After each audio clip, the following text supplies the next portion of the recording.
Mirá si por ejemplo jugáramos Con la fuerza. línea de fondo, Eduardo Fabini, seguido por Cita Rosa, Aníbal Zampayo, Amalia de la Vega, porque es un jugador inclusivo. Claro. Tenemos que tener a Jaime. Jaime poner. Mateo, Pepe y Braulio. Claro. Darnos allá. Tenés que poner. Tenés que hacer cuántas selecciones. ¿Sabés a quién tenés que poner? Al hermano Carrero. Pero eso no es un jugador solo. Pero no es un apellido compuesto. No jugamos con es un apellido compuesto. No, el hermano Carrero es como un solo jugador. Como un solo jugador. Es como un solo jugador. ¿Sí? ¿Y de punta?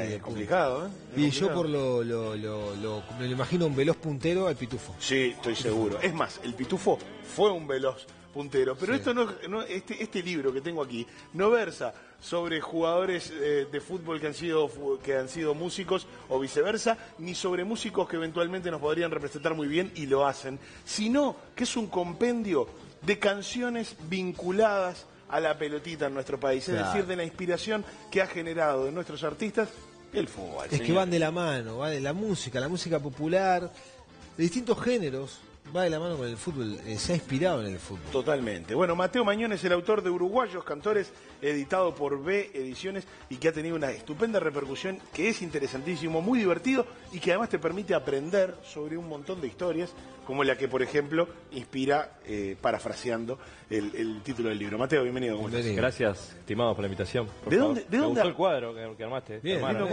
está para armar alguno no es más. Por hacerle el equipo al técnico, me faltó pero... un pájaro Canzani como puntero también, sí, puede ser. Puede ser, sí, con la melena al viento. Con la melena al viento, podía ser. Y aparte le tenemos fe para todo goleando, ¿no? Todo con el pájaro goleando.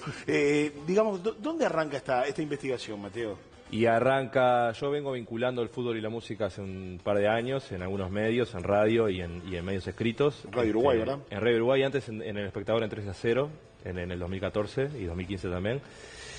Y a partir de una nota de la diaria, que es un poco el esqueleto del libro, o sea, resume el fútbol como temática en el cancionero popular uruguayo, desde Uruguayos Campeones hasta el presente, surgió la idea de un editor de hacer el libro. Entonces se fue como todo decantando para que se llegara a hacer el libro. Entonces cuando empecé a hacer el libro ya tenía una base bastante interesante. Vos decís desde Uruguayos Campeones. Seguro. Hasta el presente. Lo tomás como referencia, como mojón para empezar a contar. ¿Por qué? Primero porque en realidad el libro no trata de contar la historia completa, ¿no? del vínculo entre fútbol y la música, porque eso me llevaría imposible, varios libros, varios tomos. Entonces me pareció que esa canción, que es la canción madre, la canción insignia, debería ser la primera. Y aparte, investigando, no encontré muchas referencias futbolísticas en canciones previamente Uruguayos Campeones. Por eso esa es la primera y es también la que le da un poco en el juego de palabras el nombre al libro. Brevemente, ¿cómo es el nombre del autor? Porque de esa canción. Sí. ¿En Minas surge la canción? No, el autor es Omar Odriozola, sí. Que era un estudiante de Paso de los Toros, que se vino a Montevideo a mediados de los 20, y en la Bohemia a estudiar notariado, y en la Bohemia montevideana conoció a Pepino, a José Ministeri, el director de la murga Patos Cabreros, vanguardista. Sí. Por ejemplo, fue quien introdujo los tres instrumentos a la batería de murga. Y Pepino en una noche de diciembre del 26 le dijo si se animaba a escribir una canción dedicada a los campeones del sudamericano de Chile, de Ñuñoa, de los campos de Ñuñoa, que había sido hacía un mes y poquito en Santiago. Para cantar en los tablados, básicamente. Claro, como despedida, por más que el concepto de despedida era distinto al de hoy, de los tablados, y para el carnaval del 27. Y se escribió en una mesa de un bar y 90 años después sigue sonando. Sí, es la cosa mágica de... que fundamentalmente la escuchamos con la voz del canario, ¿no? Sí, bueno, ahí está la versión con coro murga siempre. Sí. Y más recientemente sí se ve conocido esa versión de canario, que por supuesto, la voz del canario es como que te define todo, ¿no? Claro, se ha popularizado. Poneme el canario de 10. El canario de 10, sí, tenía que estar. A ver, ¿entendés que hay situaciones en la historia del fútbol uruguayo que significaron empujones para la inspiración colectiva de los artistas? Sí, absolutamente. El contexto suele marcar la reacción histórica de los artistas para componer canciones. El ejemplo de Uruguayos Campeones es claro. O sea, salimos campeones de América y bueno, había que hacer una canción al respecto. En toda esa primera parte del siglo, donde Uruguay fue gloria del fútbol mundial, se hicieron un montón de canciones y después hubo en los años 60 y 70, donde capaz que no ganamos tanto, se dejaron de componer. Después en los 70 y 80 agarró otra línea más metafórica de parte de Jaime Ross, Mauricio Ubal, Lazaroff. Hasta que nos encontramos con Roberto da Silva y Beto Triunfo. Claro, antes en realidad, para el Mundialito. En el Mundialito está esa canción, que en realidad había una canción oficial, pero esa fue... como la oficialidad en el Mundial en el Mundialito estaba muy asociada a los militares, se optó por otra canción que fue la de Beto Triunfo. Que ahí desde los medios se impulsó esa canción. Sí, principalmente a través de Víctor Hugo Morales. Claro. Y bueno, y después en los principios de los 90 aparece Jaime con Cuando Juega Uruguay, también en un momento donde cantarle al fútbol era...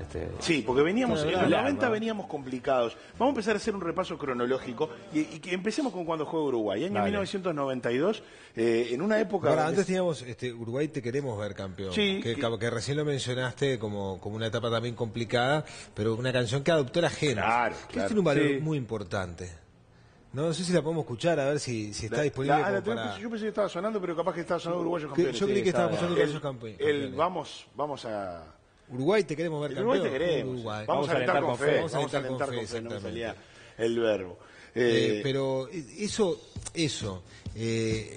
que la gente imponga, un himno cuando no era el oficial, le da un valor especial en la historia, ¿no?, de la música futbolera uruguaya. Le da, yo debo ser sincero, en el libro la historia del génesis de esta canción y sus consecuencias, medio que no la toqué porque me pareció que es una canción que ya se ha hablado mucho, que incluso tuvo toda la cuestión del plagio, ¿no?, con Rosana. Entonces decidí como sacarla de la historia, si bien la nombro obviamente porque es una canción valiosa para la historia del vínculo, ¿no? Pero en esa época, los 70 y 80, yo más me focalizo en la cuestión metafórica del fútbol, de utilizar el fútbol no para cantarle al fútbol, sino como vaso comunicante, como herramienta para decir otro tipo de cosas, sobre todo en dictadura, donde había que ingeniarse para escribir.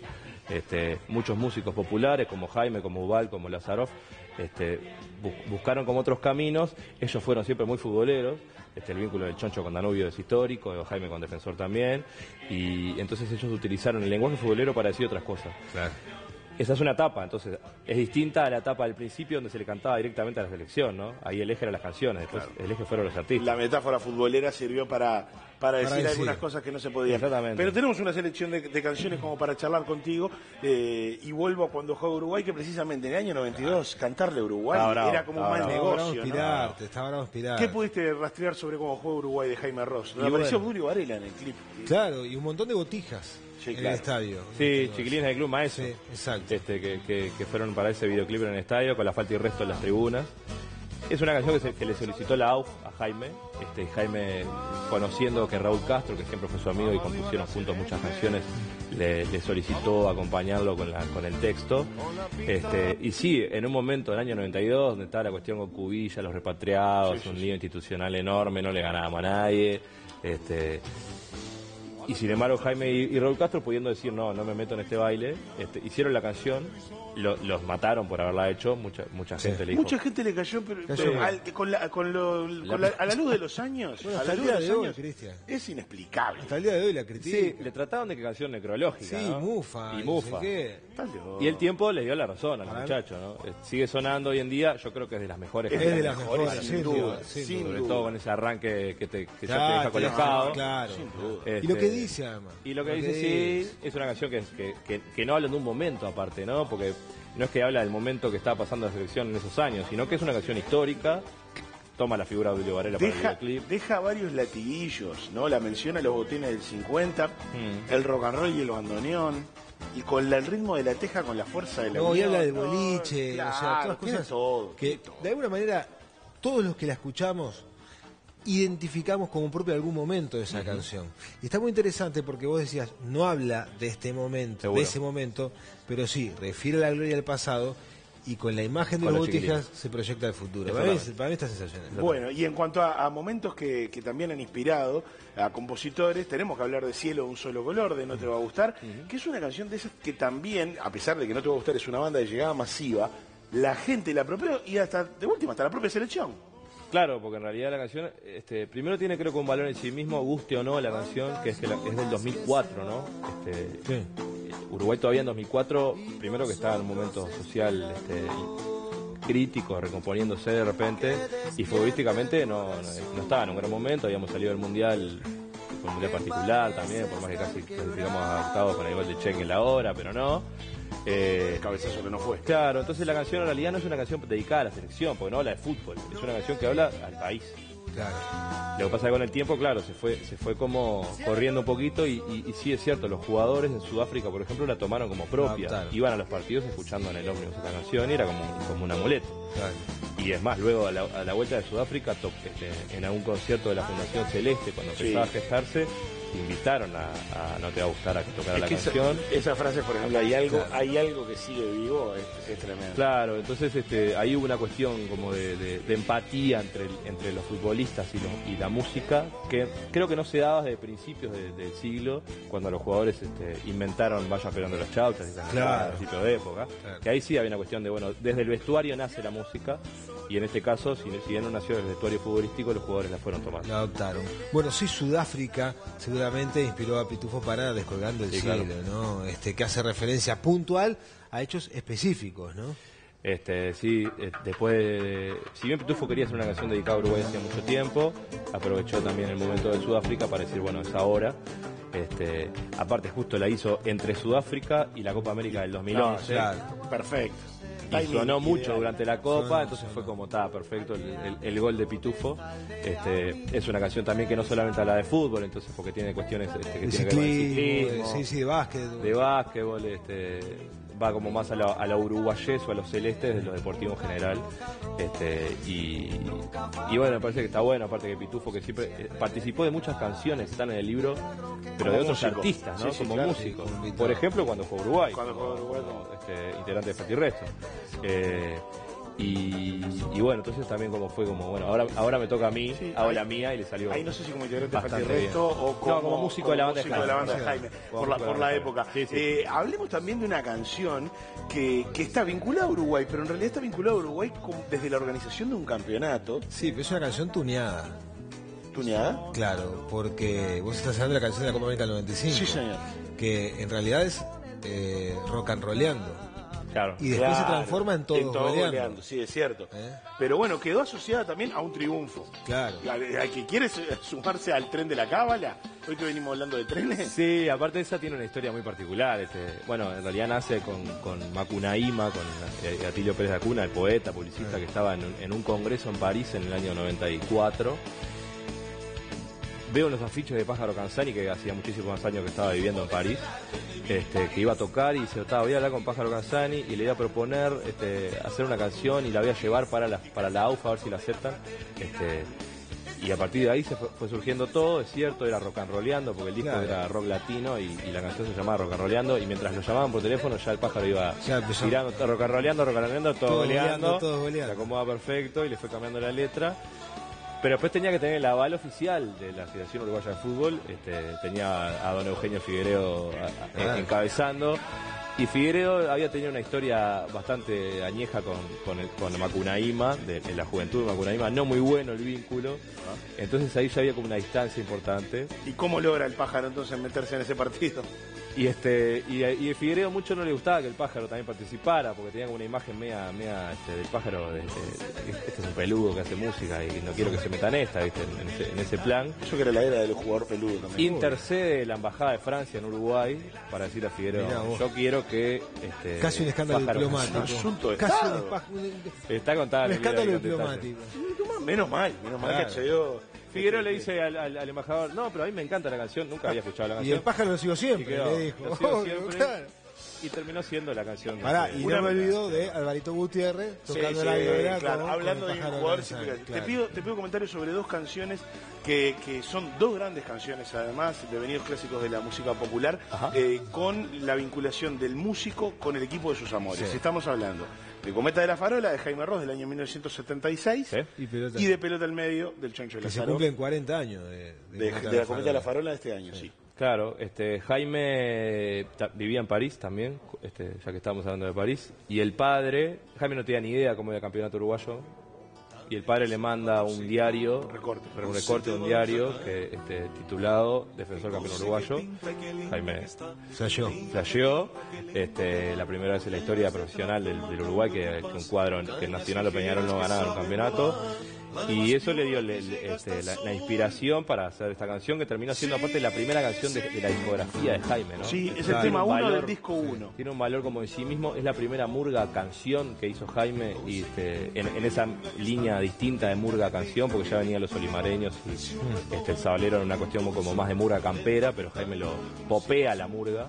Entonces es una canción como muy simbólica para la historia de la música. Y vigente además. Sí, estamos de acuerdo. Muy utilizada en este programa también, muy utilizada en este programa. Y en el caso de Pelota al Medio, hablando de metáfora futbolera, ¿no? Y Pelota al Medio yo creo que es la que reúne, en el concepto de metáfora y fútbol, es la que reúne más elementos. Una canción que vos decías el vínculo con el cuadro. El Choncho tenía un vínculo directo con Danubio por cuestiones familiares, pero la canción no refiere a Danubio. No. Y ni siquiera es una canción futbolística, en realidad toma los elementos futbolísticos para decir otro tanto de cosas.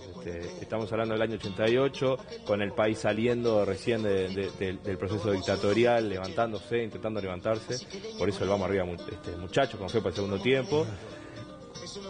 Al año siguiente estaba el voto verde, ya estaban las firmas juntadas ya, entonces había como una cuestión de, bueno, ahora que estamos en un momento de definir ciertas cosas, ¿no?